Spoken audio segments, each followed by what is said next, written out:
귀한 간증 감사하고요. 제가 간증을 다 시키는 이유 중에 하나는 이렇게 성도들 앞에 나와서 자기의 경험을 정리해서 이렇게 발표하고 이렇게 경험하는 게 중요한 은사 개발이 될 수도 있고, 그러다가 강사가 될 수도 있고 교수가 될 수도 있고 어떤 리더십을 가질 수도 있고, 그래서 잘 준비해서 이렇게 원고만 보지 말고 한번 청중도 보면서 이렇게 연습해서 잘해서 해주시길 바라고, 그래서 또 교우들에게 또 갔다 온 느낌을 받도록 그렇게 은혜가 더 풍성하게 나누는 좋은 시간 됐으면 좋겠고, 오늘 귀한 간증해준 친구들에게 박수를 한 번 더 격려합시다. 감사합니다. 자, 오늘 함께 나눌 말씀 에베소서 2장 20절에서 22절.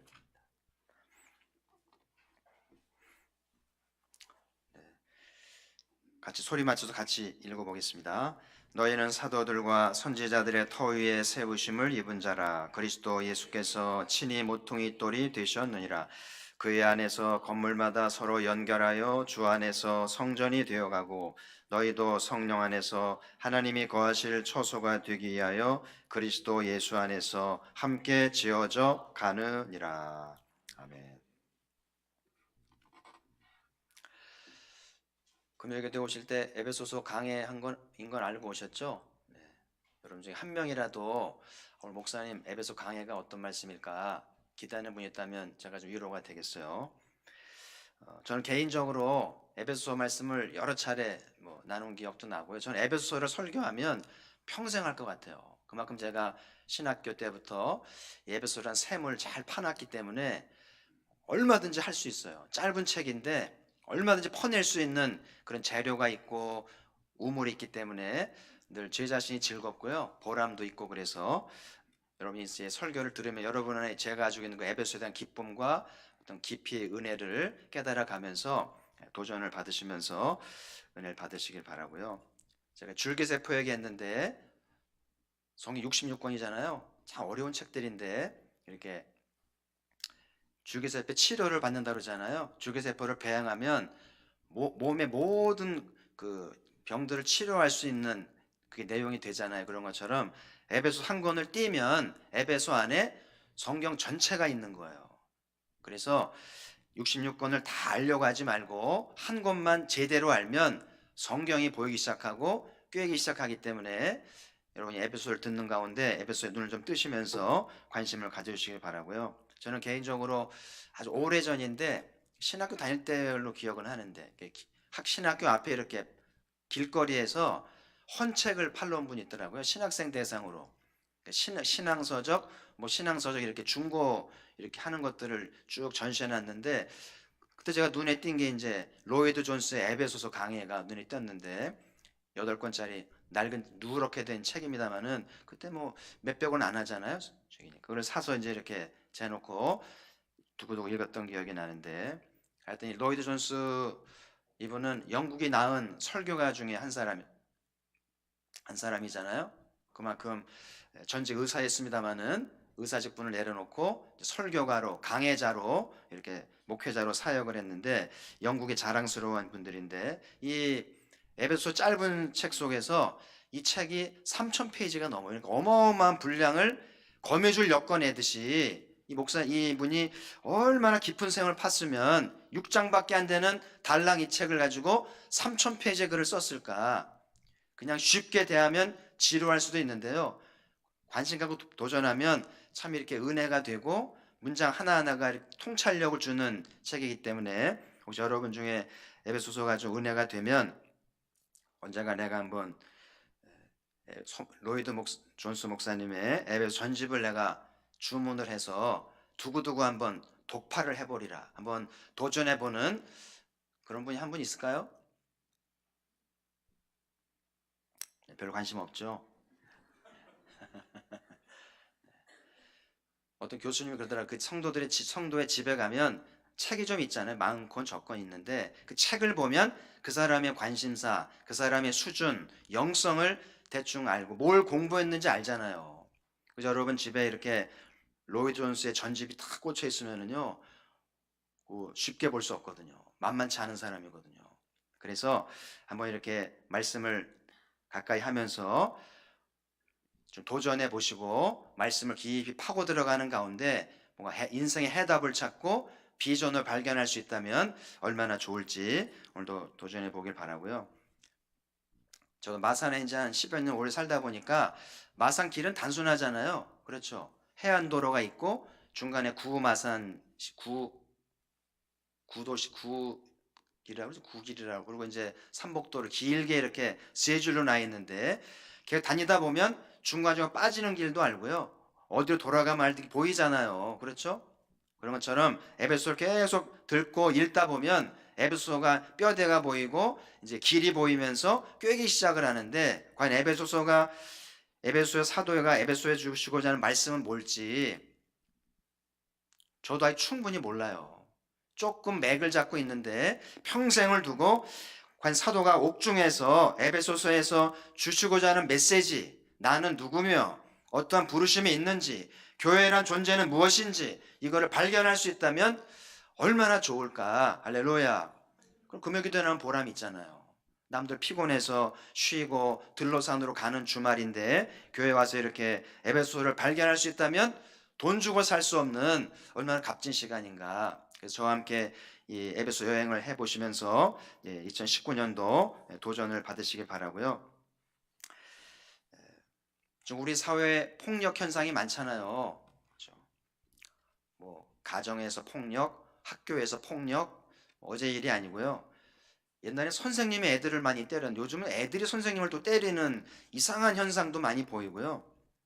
기업가들의 폭력, 또 소유자들의 폭력, 힘없다고 함부로 하고 차별하고 억압하는 일이 많고요. 사회에서 약자들이 절망을 하면서 삶을 포기하기도 하고요. 요즘에 국민들의 청와대 청원도 많이 늘어가고 이러다가 다 촛불전국으로 가는 것은 아닌지 우려가 좀 될 정도로 안전이 보장되지 않는데도 먹고 살아야 할 이유 때문에 최저임금이라도 받기 위해서 일하다가 목숨을 잃는 청년도 좀 많이 일어나고 있잖아요. 제가 볼 때 기업가들 소유주들은 이윤이라는 이윤을 가리켜 경제 논리가 바이블이에요. 그들의 바이블이어서 이윤을 남기라는 말씀에 절대 복종하면서 어떤 희생을 치르더라도 사람을 수단 삼아서 목숨을 담보해서라도 이윤을 남겨서 부를 창출하고 하는 것들을 보면서 폭력이라고 하는 것은 결국 인간이 부패하고 타락한 존재라는 것을 증거하고 성경의 말씀이 맞다는 거예요. 인간이 착하다고요? 인간이 선하다고요? 이렇게 부패했는데요. 그래서 인간이 부패했다는 것을 깊이 인식하면서 우리는 어떻게 살아야 하는 건지. 세상은 돈으로 다 모든 걸 평가하고요. 힘으로 평가하는데 그리고 살기 위해서 목숨을 담보하고서라도 돈을 벌어야 하고 서러우면 힘을 길러야 한다고 말하는데 이게 가능한 일인지 열심히 일하고 저거 하면 돈을 벌 수는 있는 거예요? 그런 말 있잖아요. 일하는 사람 따로 있고 돈 가져가는 사람 따로 있다고. 일은 다 힘없는 사람들이 하고요. 돈은 힘 있는 사람이 다 가져가잖아요. 최저임금 줄까 말까 하고. 이런 현실에서 어떻게 살라는 말인가. 그래서 우리 에베소서의 눈길을 돌리면서 사도를 통해 하나님 어떻게 살아야 하는지, 이 폭력에 대한 대안은 무엇인지 좀 생각하는 시간이 돼야 되겠고요. 자, 2장 2절에서 나눈 말씀처럼 지금은 공중권세 잡은 자가 있다는 말씀을 해요. 공중권세 잡은 자가 마귀잖아요. 마귀가 이 돈과 이제 힘이라는 것을 미끼를 가지고 사람들을 억압하고 이제 사람들을 이끌어 간다는 것을 생각하게 되고요. 그래서 2장 3절에 보면 전에는 우리도 그 가운데서라는 말은 전에는 우리도 공중권 잡은 자의 수하 아래 영향 아래 살면서 어떻게 살았냐면은 육체의 욕심을 따라 마음이 원하는 것을 했다고 돼 있잖아요. 근데 마음대로 사는 거예요. 내가 내키는 대로 살고 내 마음이 삶의 기준이고 내가 내키면 옳은 것이고 그렇게 살아왔다는 것이죠. 그래서 결국 그 인생의 결말은 진노의 자식이다. 진노라는 말은 끝이 안 좋다는 얘기겠죠. 그래서 공중권세 잡은 자의 최후는 진노고요. 거기에 따라 살던 인생들도 결국은 진노 아래 있는 심판을 피할 수 없는 존재인 것을 사도가 이미 말씀하셨고요. 그래서 오늘 읽은 말씀 속에서 어떻게 살아야 되는가 결론부터 말씀을 드리면 나를 재발견해야 돼요. 이러고 되는 존재인지 나를 재발견하고 나라는 존재를 재건축하라. 그래서 오늘 이 사도의 말씀은 집을 짓는 얘기인데 이게 비유기 때문에 건축 얘기가 아니에요. 건축이란 비유를 통해서 나라는 존재라는 집을 잘 지으는 것이 대안이라는 것을 이제 말씀하고 있는데 오늘 이제 본문에 너희는 누구예요? 너희는 앞부분 쭉 보시면 이제 전에는 약속도 없고 하나님도 없고 이방인이고 그죠? 소망도 없었는데 예수 그리스도로 가까워졌잖아요. 그래서 이제 성도요 권속이 됐는데 그 예수님의 속량을 통해서 하나님과 가까워지게 된 사람들, 거듭난 백성들을 이제 너희는이라고 그러는데 우리 모두가 이 너희는에 들어가겠죠.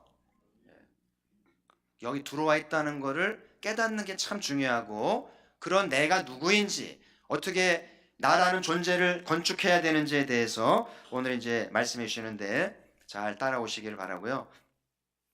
자, 집 짓는 공정을 따라서 이제 소개해 주시는데 세 단계로 말씀하신 첫 번째가 터를 잡는 과정인데 명당이란 말 있죠. 터를 잘 잡아야 명당이라고 그러는데 그 터를 신중하고 잘 찾아려고 그러잖아요. 한 번 잡으면 땅은 돌이킬 수 없어요. 물을 수도 없기 때문에 신중하게 터를 잘 잡는 것이 이제 상식인데 좋은 명당은 어딘가요, 보통? 어떤 땅을 좋다고 그래요? 요산 요수? 뭐 뒤에는 산이 있고 앞에는 물이 있고 그게 좋은 땅이라고 얘기를 하죠. 그리고 양지 바른 곳, 햇빛이 잘 들고 물과 이제 산이 있는 곳이 명당이라고들 얘기를 하는데요. 목도 중요하잖아요. 그죠? 그래서 이게 가게로서의 좋은 목기에 터가 있고요. 또 가정집으로 좋은 몫이 되는 터가 또 다르겠죠. 그리고 교회가 잘 될 수 있는 목도 또 다를 수 있겠죠. 그죠? 지금 가포교회가 주변을 보면 개발이 되면서 이제 바다가 매립되면서 공장이 막 들어와 가지고요.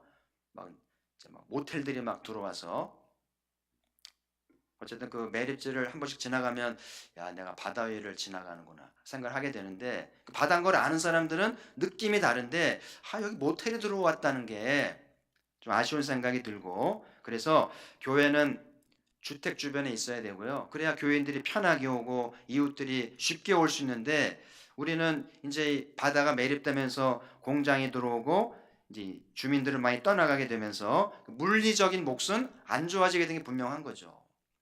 그래서 오늘 말씀을 잘 들으면서 물리적인 조건 안 좋아졌지만 영적인 조건으로 극복할 수 있을런지를 따져봐야 될 귀한 시간이라는 생각이 들고 오늘 나라는 집을 건축할 때 좋은 명당은 어떤 터인가? 오늘 사도가 뭐라 그래요? 사도들과 선지자들의 터라고 돼 있어요. 그러니까 사도와 선지자는 이제 말씀을 뜻하는 거죠. 그래서 선지자는 구약 성서의 핵심 하나님이 구약에는 선지자를 통해 말씀하셨고 신약은 사도를 통해 말씀하셨다고 봐야 되겠죠. 사도를 알고 선지자를 알면 성경을 안다고 봐야 되겠어요. 자, 디모데후 3장 14절 또 15절 같이 읽어볼까요? 같이 읽겠습니다. 시작. 너는 배우고 확신한 일에 거하라. 너는 내가 누구에게서 배운 것을 알며 또 어려서부터 성경을 알았나니. 사도께서 말씀을 누구한테 배웠느냐가 중요하다는 거, 족보가 중요하다는 거, 그리고 어려서부터 배우는 것도 중요하기 때문에 디모데는 이 두 가지가 충족됐기 때문에 발탁이 된 거예요. 여러분의 자녀들이 누군가에게 발탁이 돼서 쓰임 받으려면 누구한테 배웠는가? 물론 공부도 뭐 신앙도 마찬가지예요. 족보가 중요하고요. 그리고 어려서부터 꾸준히 기초를 닦았는지도 중요하다는 걸 생각하면서 교회가 왜 중요하냐면 교회 와서 이 터를 닦는 거예요. 교회 와서 이제 강단의 말씀을 듣고 또 목장 모임에서 리더를 통해 말씀을 나누면서 이제 사도회란 터를 닦고 선지자는 터를 닦으면서 이제 공정이 되어 가는 거잖아요. 이 목적을 잃어버리면 안 돼요. 그래서 어떤 터를 이제 갖느냐에 따라서 신앙의 색깔도 성격도 달라지겠죠. 여러분 알잖아요. 한 번 잘못 배우면 평생 고생합니다. 사람은 참 희한한 존재해 가지고요. 한 번 이렇게 머리가 굳어지면 못 고쳐요. 고치지 않아요. 굉장히 위험한 줄 알잖아요.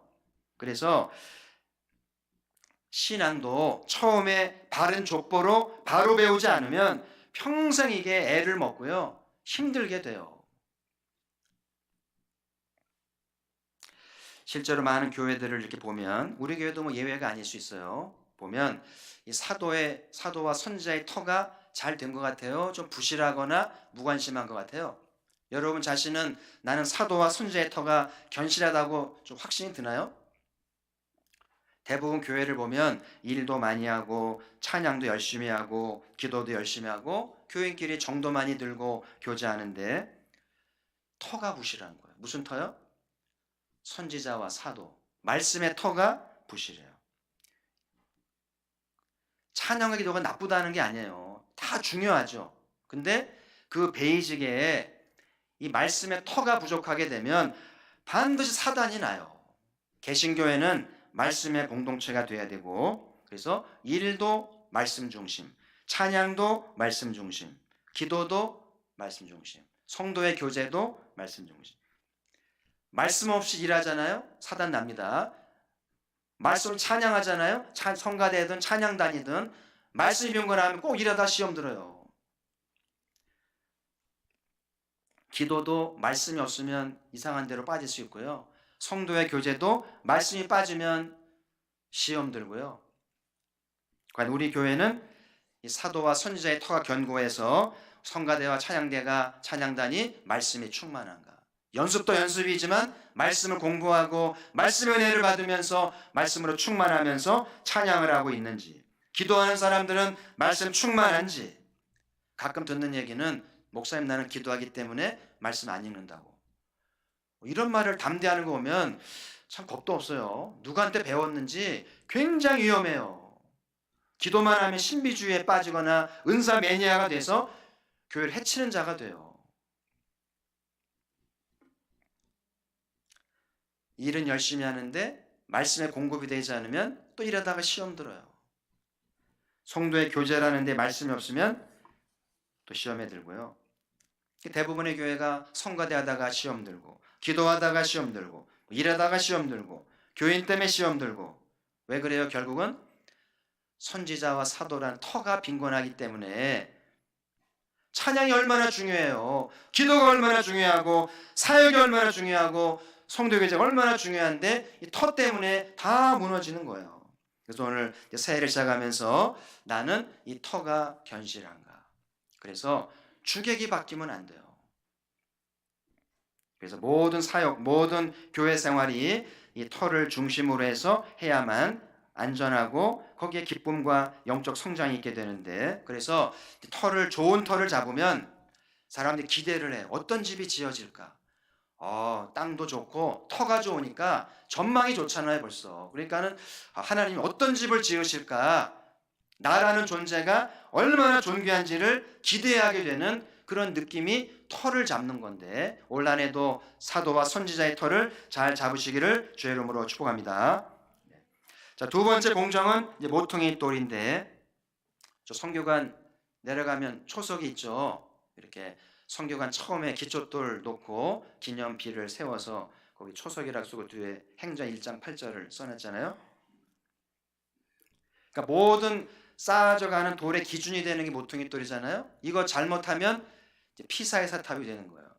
열심히 집을 졌는데 집이 쓱 기울어 있으면은요, 그 오래 못 갑니다. 그래서 머릿돌을 기초로 해서 늘 줄을 내려서 수직 수평 잘 맞춰서 하지 않으면 집이 무너지겠고 하자가 뒤틀어지거나 막 이렇게 되겠죠. 그래서 아주 상식적으로 이 초석은 굉장히 중요해요.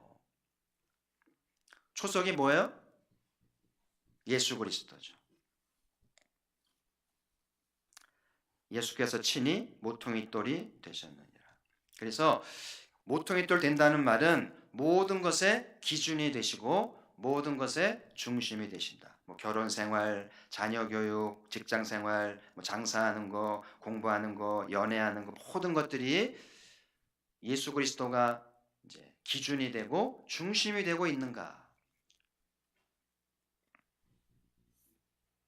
제가 지난 주일날 요트가 뒤집어진 얘기했죠. 그 플린트라가 요트 프로페셔널 전문가가 사고가 났잖아요. 알고 봤더니 요트는 뒤집어지지 않는 특성이 있는데 왜 뒤집어지는 거 봤더니 첨단 장비를 갖추고 최고의 재료를 썼는데 정작 있어야 할 배 밑에 들어가야 할 용골이 부족한, 무게가 부족해서 풍랑에 뒤집어지고 만 것이, 희한한 일을, 초보자 실수 안 하는 거를 전문가가 실수했다는 것이 아이러니한 사건인 거죠. 우리 신앙도 마찬가지예요.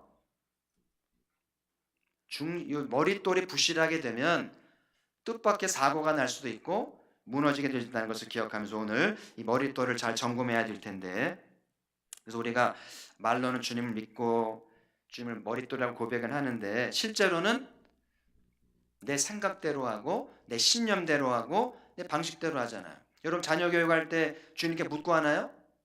내 방식대로 하죠. 머릿돌이 부실한 거예요.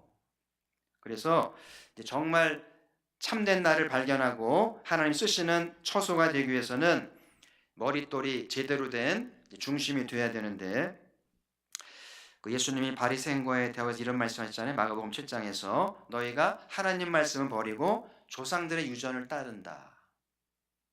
입으로는 나를 존경하는데 마음은 내게서 멀어진다고 하잖아요. 그러니까 바리새인들은 부모님께 배운 신앙, 조상들 신앙이 진리인 줄 아는 거예요. 물론 부모가 중요하고 조상이 중요합니다만은 그게 진리가 아니잖아요. 부모도 실수를 하고 조상도 죄인인데 말씀을 따라야 되는데 조상들이 물려준 유전을 따르면서 주님과 각을 세우니까 비참하게 되는 거예요. 오늘날 우리 가운데 많은 사람들이 부모에게 배운 신앙, 조상들의 신앙을 진리인 줄 알아요. 그렇지 않습니다. 벗어나야 돼요.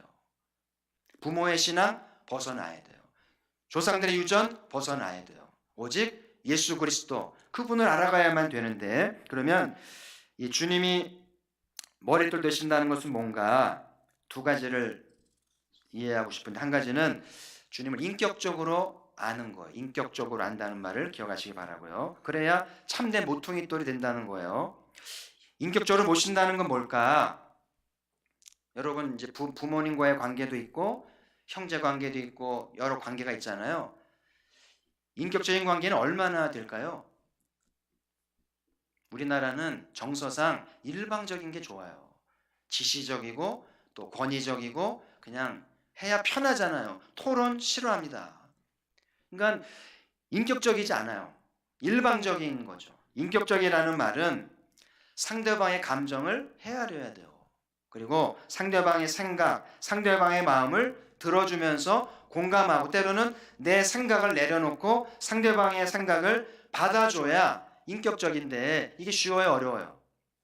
쉽지 않아요. 대표적인 게 길에서 애들이 울잖아요. 엄마들이 어떡합니까? 애들이 막 울어요. 갑자기 뭔가 힘든 일이 있거나 화가 나 있어가지고 막 길에서 울면 엄마들이 뭐라 그래요? 그래, 너 울 일이 있구나, 힘들지, 그럽니까? 아니면 뚝이라고 그럽니까? 뚝도 보통 뚝이 아니죠. 막 강제적으로 뚝하니까 애들은 또 울어야 되는데 엄마가 무서워서 이제 뚝하는데 감정이 억압되는 거예요. 거기서부터 사단이 나는 거죠. 사람의 감정이 억압되면 삐뚤어지면서 이상한데 감정을 표출할 수 있잖아요. 그래서 장례식 때 조문 가서 울지 말라고 그러면 안 돼요. 울지 마. 천국 같잖아.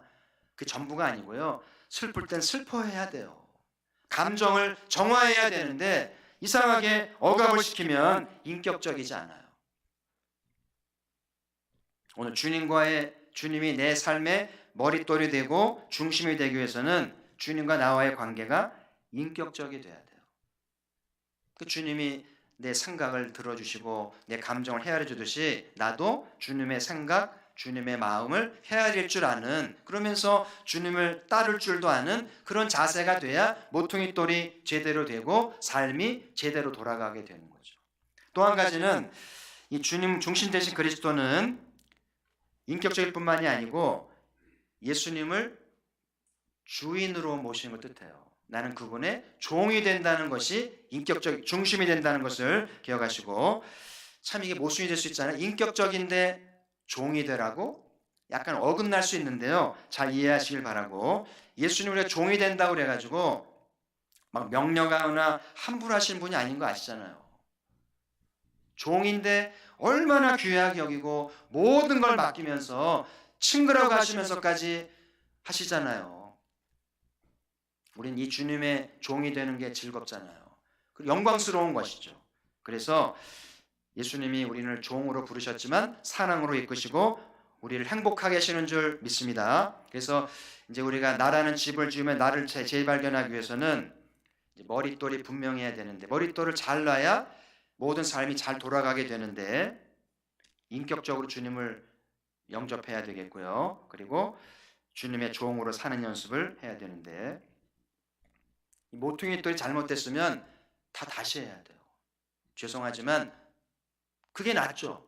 고집 부리면서 개치면은 피사사태 때문에 피사했다. 수십 년 신앙생활이 하루아침에 무너져 버려요. 머릿돌이 잘못됐기 때문에 다 틀린 거예요.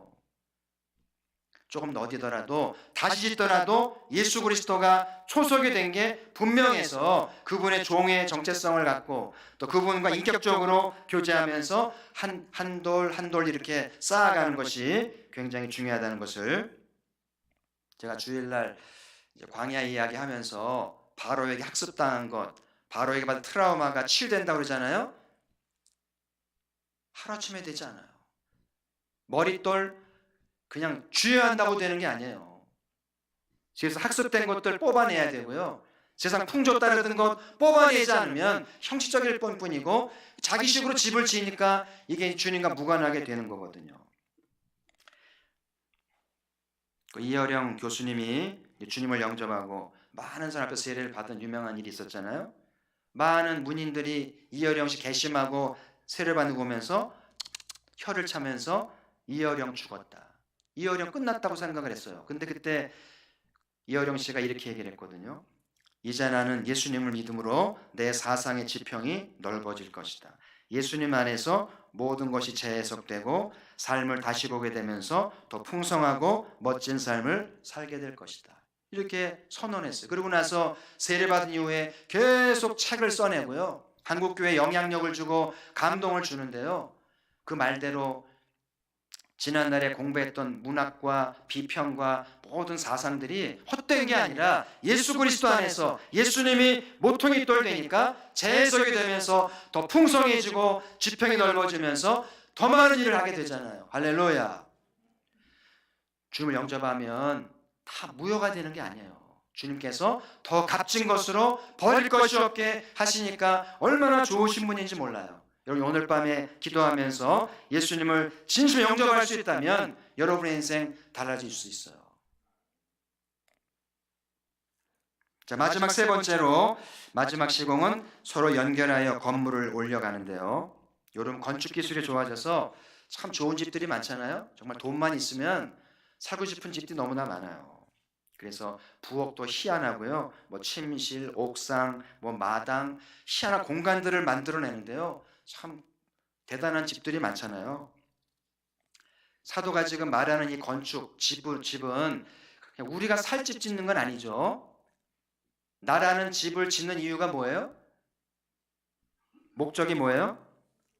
마지막 20절에 22절에 처소가, 하나님이 거할 처소가 되기 위해서 이 집을 지금 건축하고 있잖아요. 그래서 벽돌을 쌓아가면서 이제 집 구조도 만들 것이고 용도도 만들 텐데, 이 집의 공적인 목적은 주님이 거하시기 좋은 집이 되기 위해서 어떤 공간을 창출하고 어떤 건축수를 써야 되는지를 생각하게 돼야 되는 건데, 그래서 우리가 이렇게 좋은 터를 잡고 모퉁이 돌을 놓고 집을 올리는 목적은 하나님이 거할 처소가 되려는 것이죠. 그러면 하나님이 좋아하시는 처소는 어떤 처소일지 제가 두 가지만 말씀드릴게요. 한 가지는 예배하기 좋은 처소, 예배하기 좋은 처소.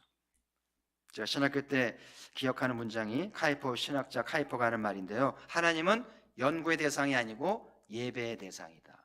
굉장히 와닿고요. 내가 이 어려운 신학을 공부하는 이유는 학자가 되기 위한 게 아니라 예배를 드리기 위한. 근데 신학 박사가 됐더라도 예배자가 되지 않는다면 그 신앙은 잘못됐다는 거예요. 그렇죠? 그래서 우리 하나님께 우리가 올려드릴 수 있는 최고의 행위는 예배인 거예요. 그래서 하나님이 예배하는 자 찾으신다고 그러잖아요. 그렇잖아요? 그래서 하나님은 우리의 삶의 우선순위가 예배인 사람을 기뻐하실 수밖에 없겠죠. 그래서 예배가 우선순위인 사람들, 마음이 가난하려고 하고 애통하려고 하고 의에 줄이고 목마르려고 하고 아버지 인도를 구한 말씀을 사모하잖아요. 그리고 예배자를 하나님은 기쁜 처소로 여기신다는 거예요. 그래서 하나님 기뻐하는 사람이 되기 위해서는 예배가 체질이 되어야 돼요. 우리 예배 가야 되나? 고민하는 사람은 체질이 아닌 거죠. 그냥 자동적으로 수요예배건 금요기도회건 모든 예배 가운데 그냥 몸이 따라가는 거예요. 체질이 되는 거죠. 퇴근하면 집에 오잖아요. 집에 가야 되나? 그러지 않잖아요. 가끔 그러나요? 집에 바로 가도 되나? 그건 약간 좀 삐딱한 거 아니에요? 그런 것처럼 정말 예배가 우선순위인 사람은 그냥 예배 시간 되면 그냥 가는 거예요. 자연히. 건강 학습이 되는 거죠. 세상 학습이 아니라 영적인 거룩한 학습이 되는 거잖아요. 그래야 하나님이 기뻐하는 처소가 되어가는, 그게 이 사람은 터가 잘 됐구나, 모퉁이 돌이 제대로 됐고 건물을 제대로 올렸다는 것이 예배 드리는 거 보면 알 수 있어요. 예배가 시원치 않으면 어딘가 문제가 있는 거, 터가 잘못됐든지 모퉁이 돌이 빗나갔든지 건물이 빗나갔든지, 그죠? 그래서 어떤 집은, 큰 집을 보면은요, 집안에 바도 있어요. 바. 지하로 가면요, 바가 있어가지고요, 포도주가 쫙 연도별로 재어 있습니다. 우리 교육에 그런 집은 없죠, 아직? 그런 부자는 없잖아요. 노래방도 있어요. 노래방도 있고, 찜질방도 있는 집도 있고요, 골프 연습장 있는 집도 있어요. 제가 과장하는 것 같죠, 지금? 실제로 있어요, 실제로. 그리고 수영장도 있는 집이 있어요. 아파트를 2층으로 진 집이 있어가지고요, 뚫어놔가지고 수영장이 있다니까요. 물을 뺐다가 받았다가. 근데 우리가 지은 집에 예배 처소가 있다면, 전 여태까지 지금까지 그 집에 이런 거 있는 건 다 들어봤어도 집에 예배 처소가 있는 집은 한 번도 못 들어봤어요. 앞으로 여러분 집을 지을 일이 있다면 오늘 말씀을 기억하시고요, 우리 집에 한번 예배 처소를, 크지 않아도 돼요. 제가 카톨릭 교육관 한 번씩 가는데 거기 들어가 보면은 경당이라고 해요. 경당? 조그만 예배실인데요, 한 두세 평 정도 작은 방인데 아주 그늑하고 기도하기 좋고 이렇게 이제 예배할 수 있는 처소가 되어 있는데요, 그 느낌이 다르더라고요. 그래서 이렇게 집을 지을 때 기도 공간이든지 아니면 예배 처소를 만드는 성도가 나온다면, 야, 진짜 예배가 체질이고 예배가 삶의 이유고 하나님이 거하실 처소이겠구나. 그래서 여러분, 앞으로 이제 교회 집을 지을 일 있으면 한번 해보면 좋겠죠. 바 없어 되잖아요. 바. 골프 연습장 하지 말고 그 공간에 예배 처소를 짓는다면 하나님이 얼마나 기뻐하실까. 그래서 우리는 11조 얘기하잖아요. 물질의 11조, 시간의 11조, 또 무슨 11조일까요? 공간의 11조. 30평을 집을 샀으면 3평 정도는 하나님을 위해 드려야 되지 않겠나. 그래서 이웃들을 초대한다든지 기도실을 만든다든지. 할렐루야. 그러면 가포교회가 더 신령한 교회가 될 수 있겠죠. 자, 또 한 가지 하나님이 기뻐하는 처소는 하나님이 계시기 좋아해야 돼요. 아무리 현대식으로 집을 짓고요, 첨단 장비를 놓고 가구를 들여도요, 중요한 건 사람이에요. 사람이 안 좋으면 그 집에 가기 싫어요. 근데 좀 누추하고 좁아도 사람이 좋으면 집이 달라 보여요. 아늑해 보이고 청빈하게 사는 것 같고. 구질구질하지 않아요. 사람이 중요하다는 거죠. 그래서 여러분들이 에베소를 통해서 나를 재발견하고 내 존재가 달라지면 평수는 연연하지 않아요. 가구 중요하지 않아요. 내가 중요한 거예요. 할렐루야. 어떤 집에 자주 가고 싶어요? 사람이 편해야 돼요. 좀 긍정적이고 에너지가 있고 열정이 있고 비전을 나누고 말이죠. 그래서 하나님이 다윗을 만나고 이렇게 말씀하잖아요. 사도행 13장 22절 같이 읽어볼까요? 시작. 내가 이새의 아들 다윗을 만나니 내 마음에 맞는 사람이라 내 뜻을 다 이루리라. 그러니까 다윗을 만나니까 느낌이 내 마음에 드네. 너하고 살고 싶어. 그거잖아요. 그 다윗이 하나님이 거할 처소를 잘 지은 사람이구나. 그러니까 쓰임 받잖아요. 일개 목동이 신분상승도 하고 영웅이 되면서 메시아의 조상이 되잖아요. 할렐루야. 에베소를 발견하면 인생이 달라져요. 아까 하경이 재능을 찾고 싶다고 그랬잖아요. 에베소를 읽으라고. 그러면 에베소 안에서 하나님을 만나게 되면 하나님이 얼마든지 존귀하게 값지게 쓰신다는 거예요. 다윗을 보니까 다윗이 하나님을 사랑하더라고요. 그죠? 하나님 사랑해요. 그리고 하나님을 위해 목숨을 걸더라고요. 골리앗 앞에 누가 나갑니까? 미쳤지. 죽으러 갑니까? 절대 안 나가죠. 마산 사람 절대 안 나가죠. 다윗은 나간 거예요. 죽으러 나간 거죠.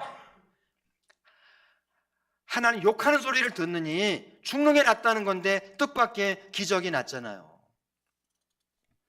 다시 오늘로 말씀하면 다윗은 털을 잘 잡은 사람이구나. 그때 사도도 없는데 선지자의 털을 잘 잡았구나. 그리고 머릿돌을 제대로 놨구나.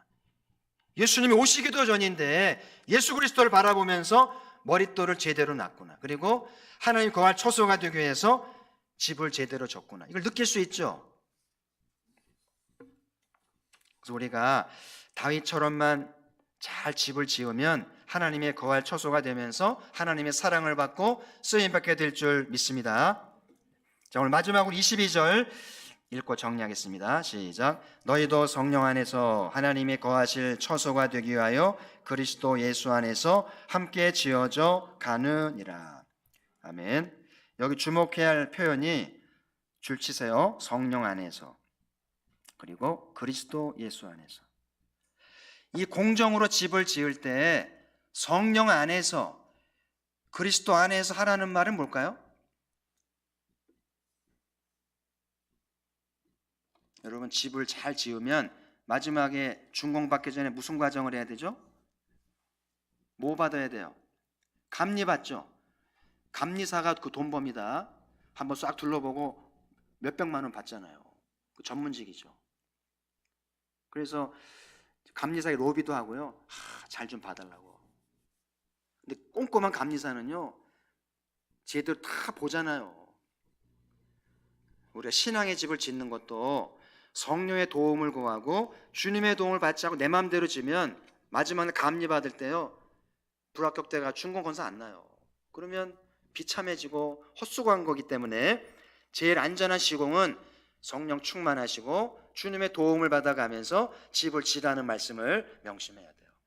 늘 성령 충만하시고 늘 예수 충만해서 집을 짓는 것이 안전하게 된다는 이야기를 꼭 기억하시고 성령님이 코칭해 주시거든요. 힘도 주시고 능력도 주시거든요. 오늘 이 밤에도 성령 충만한 기도의 자리가 되기를 바랍니다. 자, 또 한 가지는 거기 보면 너희도 라는 표현이 있고 함께 라는 표현이 있죠. 함께 지어져 간다. 너희도 함께, 이 표현은 신앙생활은 혼자 하는 게 아니라는 거예요. 기도도 혼자 하지 마세요. 신앙생활 혼자 하지 마세요. 그래서 목장에 소속이 되고 어우러지면서 함께 지어야 되고 함께 만들어져 가야 되는 거지 나만 잘 된다고 되는 게 아니라는 거예요. 과연 가포교회가 함께 하나님이 거할 처소가 되어 갈까요? 갈 길이 멉니다. 성령님이 소통해 주셔야 돼요. 그래서 아까 말씀드린 것처럼 지금 가포교회 주변이 물리적으로는 교회 몫으로 분리해지고 있어요. 가포동면도 없어졌잖아요. 근데 이제 영적으로 조건을 오늘 말씀대로만 잘 갖추면 그럼에도 불구하고 얼마든지 쓰임받는 교회가 될 줄 믿습니다. 성도 여러분, 말씀의 결론입니다. 우리는 지어져 가는 존재. 한번 따라합시다. 나는 지어져 가는 존재이다. 완성된 존재는 한 명도 없어요. 문제는 얼마큼 시공됐냐가 다르겠죠. 털을 닦는 사람이 있고 머릿돌을 구하는 사람이 있고 이제 벽돌을 싼 집을 짓고 있는 경우가 있고 뭐 단계가 다르겠죠. 그래서 올 한 해 금요예배에 참여하시면서 터가 제대로 되었는지 또 머릿돌이 제대로 놓였는지 예배 초소가 되어가고 있는지 주님이 편하실 만한 집인지 또 성령님의 도움을 받고 있는지 함께 지어져 가고 있는지 늘 점검하면서 하자가 보이면 용감하게 부셔야 돼요. 아시겠죠? 부셔야 기회가 있어요. 고집 부리면서 계속 가면 돌이킬 수 없어요. 이를 갈며 슬퍼할 날이 올 수 있고 진노를 면할 수 없기 때문에 더 늦어지기 전에 과감하게 부셔버리고 다시 털을 잡고 다시 머릿돌 놓고 다시 시공을 해야 돼. 그래서 가포교회가 하나님이 정말 기뻐하시는 예배 공동체, 말씀 공동체가 되기를 소망을 하고요. 아무쪼록 에베소서 말씀을 통해서 나를 재발견하고 쓰임받는 우리 모두가 되기를 주의 이름으로 축복합니다. 이제 우리 찬송 한 장 부르고요. 합심하여 기도하도록 하겠습니다.